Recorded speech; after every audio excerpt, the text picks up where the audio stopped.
What's happening? Um, I just wanted to make a real quick video. Sun is going down. I just finished doing a nice little workout with my son down at the park, and got back home, relaxing, watching a little bit of YouTube before I finish out my day, get something to eat. You know what I'm saying? Get fresh and clean. And I wanted to go ahead and just drop a quick little video um, based off of two videos I watched, two and a half. Um, I watched Blue Blood Sports. He did a video um, talking about the potential, the possibilities of Regis, the Rougarou Prograis, having an up and coming match with Adrian the Problem Broner. And then I watched Fanon International, and he did a video talking about the allegations of Errol Spence using performance enhancers. And then also yesterday, I didn't get a chance to tune in as much as I wanted to. I got way too busy. I was watching He Knows His Sports, and Tom Ross did a live, and I think their main topic was, Errol Spence. And I only got to watch him for a few, maybe 5-10 minutes, and I got detoured, pulled away, had to do something else. So I'm going to just have to watch it, on YouTube later, and get caught up with what their subject matter was for that live. So I apologize. He knows, Tom Ross, I didn't get to watch the whole thing, but I'll get to it. But like I said, man, I was working out with my son, and it's funny because my son always kind of puts me in the mind frame of Errol Spence. They have a very similar demeanor and a very similar build. My son is a little bit over 5'9" and about 160 pounds. You know what I'm saying? Right now, he's just a basketball player. He doesn't really, he's not bulked up or anything. So he has a very, very similar physique to Errol Spence. And he has 20 right now. 16, he'll be 17 in a couple of weeks. That's crazy. My son will be 17 in a couple of weeks. But I know they say Errol Spence walks around at about maybe 180 is pushing it. When he gets to 190, he's kind of out of shape. You know what I'm saying? He said he was 190 before he fought Sean Porter. He said he got ballooned up to 190 before he fought Mikey Garcia. So he had to cut a lot of weight to get down to that 147. He should be carrying himself like he's doing now. He seems like now everything I see coming out with Errol Spence is showing him he's in fighting condition, right there at that perfect weight where he doesn't have to worry about cutting weight before a fight. He just had to, he just has to get down to that 147, but he's not shaving off 40 pounds. You know what I'm saying? So he's normally, I think, healthy for fighting in the welterweight division. He's healthy and perfect, walking around almost the exact same weight as my son is right now, which my son is 165 pounds. I was teasing him today because, I'm right at about 200 pounds, and I'm explaining to him the difference between, when he gets a little older and he puts on about 10 or 15 more pounds. I say 10 pounds of muscle. The difference he's going to have in his strength is going to be ridiculous. But I say that to say this. I know for a fact, because like Fanon was saying, you can have your suspicions about, athletes taking performance. I done made videos about PEDs and blah, blah, blah. But at the end of the day, I have to agree with Fanon International. When you just have suspicions, that's not fact. It's not concrete evidence as the same is when, somebody actually gets caught with something in their system, like when Canelo got caught with clenbuterol, and when other fighters have popped dirty for, like the biggest thing was Big Baby Miller got popped for the second time. Okay, and it's just one of those things that is very prevalent in the sport. Is prevalent in athletes, period. It will always be there. It has always been there. So I like it when they do pick and choose when I can see, because I don't know either. You know, like you said, it's just suspicions, but it's not proven. It's not concrete. But for me, just from my personal point of view, when I'm looking at my son, and I know without a shadow of a doubt that he's never came anywhere near to taking anything.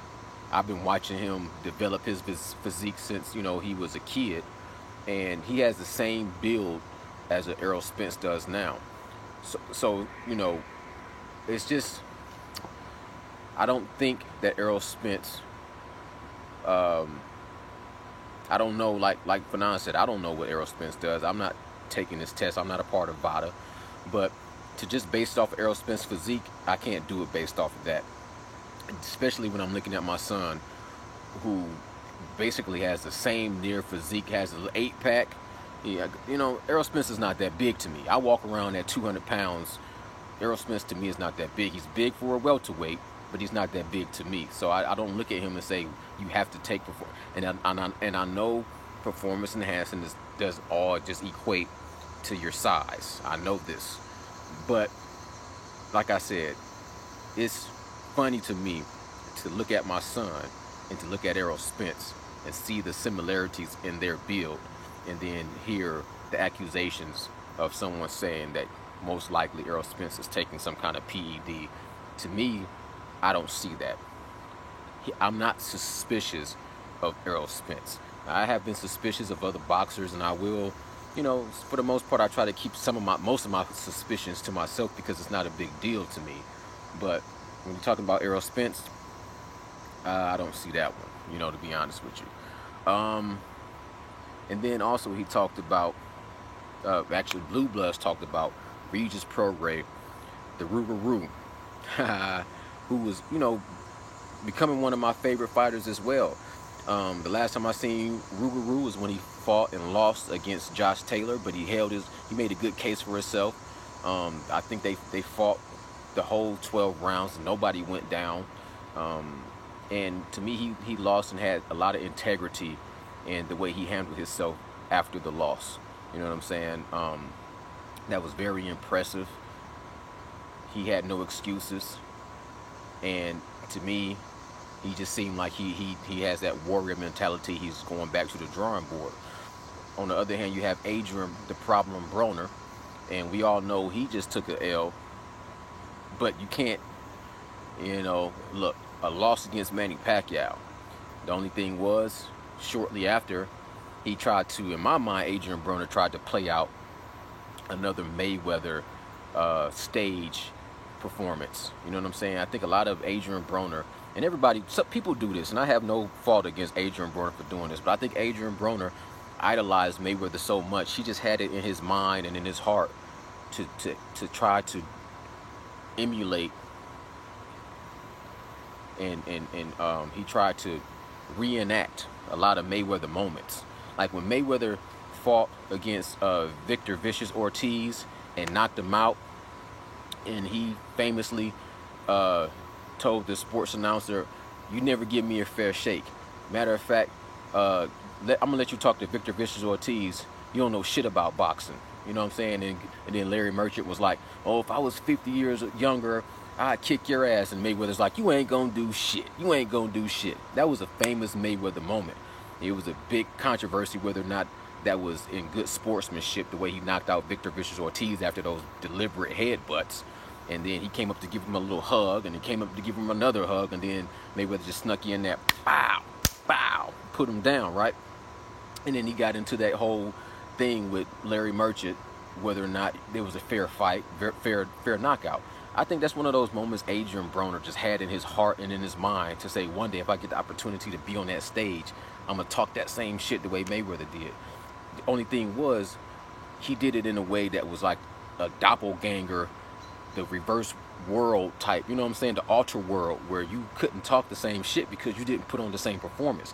When he lost against Manny Pacquiao, he's like, I forget the little guy that did the interview with Adrian Broner. I forget his name, but he comes into the ring and he talks to Adrian Broner. And Adrian Broner's like, "Yeah, bring your ass here. You know I got some shit to say." And then Adrian Broner's like, you know, basically the same thing verbatim as Mayweather, just didn't apply. He was like, "I kick your ass," and then dude was like, "Well, that wouldn't be much of a victory." You know what I'm saying? But he was like, "Why did you lose to Manny Pacquiao?" Adrian Broner comes up to him and is like, "Oh, I beat that boy. You know I beat that boy." It was one of those moments where I feel like he was just trying to reenact a Mayweather moment. Neither here nor there. I still feel like Adrian Broner against the Rougarou is a great fight. You know what I'm saying? The idea of it is a great fight for both of those guys. I agree with Blue Bloods athletically. I give a slight edge towards Adrian Broner if he's in shape. Because from what I've seen from Adrian Broner in the last few weeks and months dealing with this COVID-19, Adrian Broner doesn't look to be in the best of shape. He lets himself get out of shape. I look at his genetics. He's a short guy, 5'6" or 5'7", and if you look at his father, to me that's his genetics. If he let himself get out of shape, he can really get out of shape. So when he starts to walk around with that, you know what I'm saying, George Jefferson walk, and he got that kind of that extended gut, I say, man, one of these days he's going to be really, really out of shape if he doesn't really get focused and disciplined. So I don't know what kind of shape he can get back into. I haven't seen anything really from Regis as far as his conditioning and his what kind of shape he's in. But if both fighters are in tip-top shape athletically, I give an edge to Adrian Broner. I think he's a lot faster and he has that quick twitch muscle. They both have decent power, but I think Regis has a little bit more knockout power. But his style, to me, is custom made. It's custom made to make Adrian Broner look good. Because Adrian Broner, he fights just to look good while he's losing. He likes to try to pop shot. He likes to try to make everything. He likes to try to look like a Mayweather, where he can take only one shot but make it that perfect shot. The problem is, he's just never has been as accurate. He's never been as effective with the shoulder roll technique, that Philly shell, and being able to just throw that pop shot and make it clean.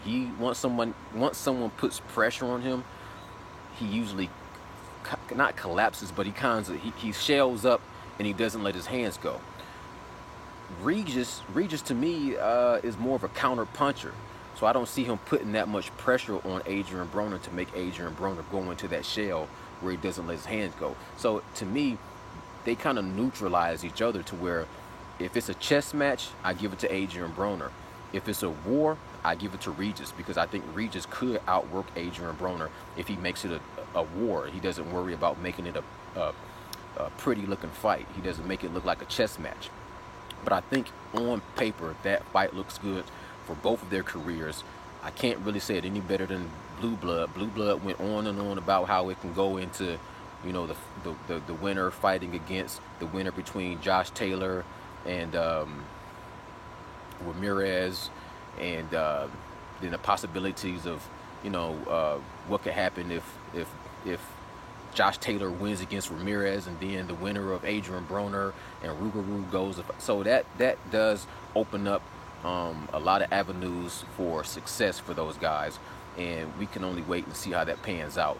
But the idea of Adrian Broner versus Regis Rougarou, I'm on board. I like both of those guys. Honestly, I think Regis is a little bit more disciplined, and I think his mentality,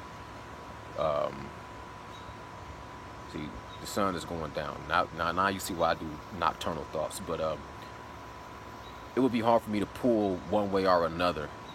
It's a 50-50 fight. I like both of those guys for that fight. But Regis, I think, has a slight edge mental-wise. Adrian Broner is forever talking about going back to being a gangster. And he's done with boxing. And he's going to focus in on his rap album. I think Regis is still talking about being a boxer. So I give him a slight edge with that. Time will tell.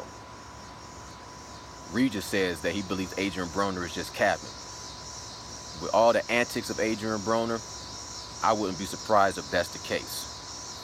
So that might just be one of those fantasy fights that we probably won't ever get to see.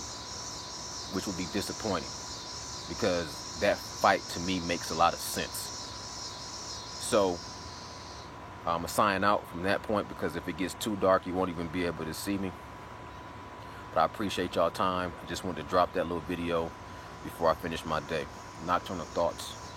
I salute. I'm out.